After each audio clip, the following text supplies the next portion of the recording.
কলকাতা পৌর সংস্থায় দূষণ নিয়ন্ত্রণ নিয়ে বৈঠকে দূষণ নিয়ন্ত্রণ পর্ষদ, কলকাতা পুলিশ ও কলকাতা পৌর সংস্থার পরিবেশ বিভাগ। বৈঠকে দূষণ নিয়ন্ত্রণ পর্ষদ, কলকাতা পুলিশ ও কলকাতা পৌর সংস্থার পরিবেশ বিভাগ, মেয়র পরিষদ, পরিবেশ বিভাগ, স্বপন সমাদ্দারের নেতৃত্বে বৈঠক শুরু। শহরে দূষণ নিয়ন্ত্রণের বিষয়ে আলোচনা। বৈঠকে প্লাস্টিকের ব্যবহার এবং বায়ু দূষণ নিয়েও আলোচনা হতে পারে বৈঠকে। Bureau report, news prime Times. আমরা সেটাই বললাম, যেহেতু কলকাতা কর্পোরেশন ওখানে পার্টি ছিল না, মহানগরীর কাছে কেউ একটা রিটেন কমপ্লেন করে, মানে অভিযোগ করেন, তার ভিত্তিতেই আমি এগোলাম এবং এগিয়ে আমি যা জানলাম, এবং শুধু যেহেতু আমার হাতে কোনো ডকুমেন্টস নেই, আমি পলিউশন কন্ট্রোল বোর্ড থেকে শুরু করে, পুলিশ থেকে শুরু করে এবং তদানীন্তন যে ওয়েটল্যান্ড আধিকারিক আছে তাদের সাথে কথা বলে একটা জয়েন্ট মিটিং করালো উচ্চ পর্যায়ে। এই মিটিংয়েই আমরা একটা সিদ্ধান্ত নিলাম যে 1997 আগে যে তালিকা আপনাদের কাছে আছে, সেই তালিকা অনুযায়ী সবাই পেয়েছে কি পায়নি, এক নম্বর। দ্বিতীয় কথা, এখন যারা রয়েছে তারা কি সেই তালিকাভুক্ত নাকি নতুন করে কেউ আনঅথরাইজ বসেছে, এটা তৃতীয় দেখছে ওখানে কত মানুষ কাজ করে, যারা মানে অসংগঠিত শ্রমিক, যারা সত্যি তাদের রুজি রোজগারের জায়গা, তাদেরকে ওই জায়গায় অন্য কোনো জায়গায় ব্যবস্থা করা যায় কি না সেটাও আমাদের দেখা। আমরা কখনোই কারো পেটে লাথি মারার পক্ষে নই, কিন্তু আমরা চাই পরিবেশের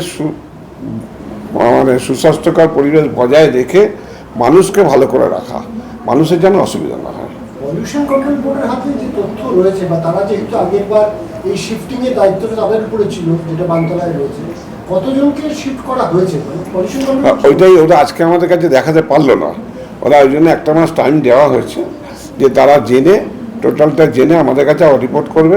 আমি কর্পোরেশনে আমার দপ্তর পক্ষ থেকে একজন অফিসারকে ওনার সাথে এনগেজ করে দিলাম, যারা ওনার সাথে লিয়াজো মেনটেন করে আমাদের কাছে প্রত্যেকদিন রিপোর্টটা দেবে। যদি দেখা যায় যে পার্ক সার্কাস ওই চত্বরে আনঅথরাইজড এরকম ট্যানারি চলছে, সেক্ষেত্রে আপনারা কী করবেন? সেক্ষেত্রে আইনানুগ ব্যবস্থা নেওয়া হবে। যদি কোনো বেআইনি থাকে, স্বাস্থ্য হানিকর কোনো ব্যবস্থা হচ্ছে, তার জন্য নিশ্চয়ই আইনানুগ ব্যবস্থা নেওয়া হবে। আমরা তো চাই সেই ব্যবস্থা নিতে গেলে আগে তো আপনাকে ইনফ্রাস্ট্রাকচার বা পরিকাঠামোটা জানতে হবে, যে কোনটা হোয়াট ইজ হোয়াট, কোনটা সত্য, কোনটা মিথ্যে, কোনটা আইনানুগ, কোনটা বেআইনি। সেই জন্যই তো আজকে মিটিংটা করা এবং সিদ্ধান্ত নেওয়া। আজকে মিটিংটা ছিল হলো, আপনারা জানেন যে ট্যানারি নিয়ে 1997-এ একটা কেস হয়েছিল এবং ট্যানারিগুলো সম্পূর্ণ সব বানতলা শিফট করা হয়েছিল। তো দ্বিজেন সরকার তখন কী করেছিল, সবাই পেয়েছে কি পায়নি সেই সম্বন্ধে আমরা ওয়াকিবহাল নই, কিন্তু কিছু মানুষ আমাদের কাছে একটা কমপ্লেন করে যে ওখানে ট্যানারি চলছে বেআইনিভাবে।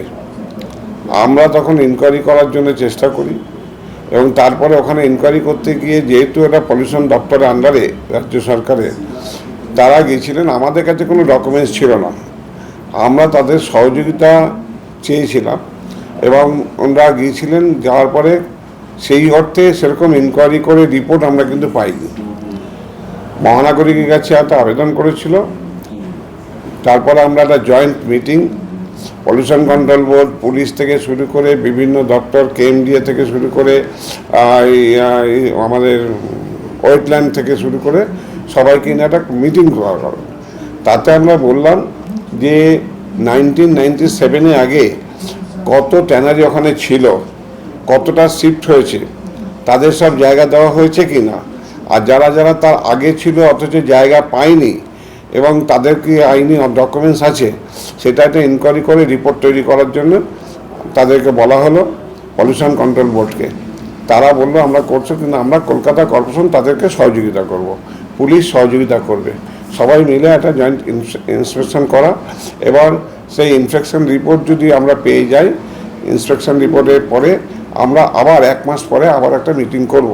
তা আমাদের উদ্দেশ্য কাউকে ক্ষতি করা নয়, কারো পেটে মারা না, কারণ ওখানে প্রচুর কর্মীরা কাজ করেন, সেখানে তাদের যদি কোনো লিগাল ডকুমেন্টস থাকে, তাদের বিরুদ্ধে পক্ষ যাতে কীভাবে করা যায় একটা শর্ট আউট বার করা বা সিদ্ধান্ত নেওয়া।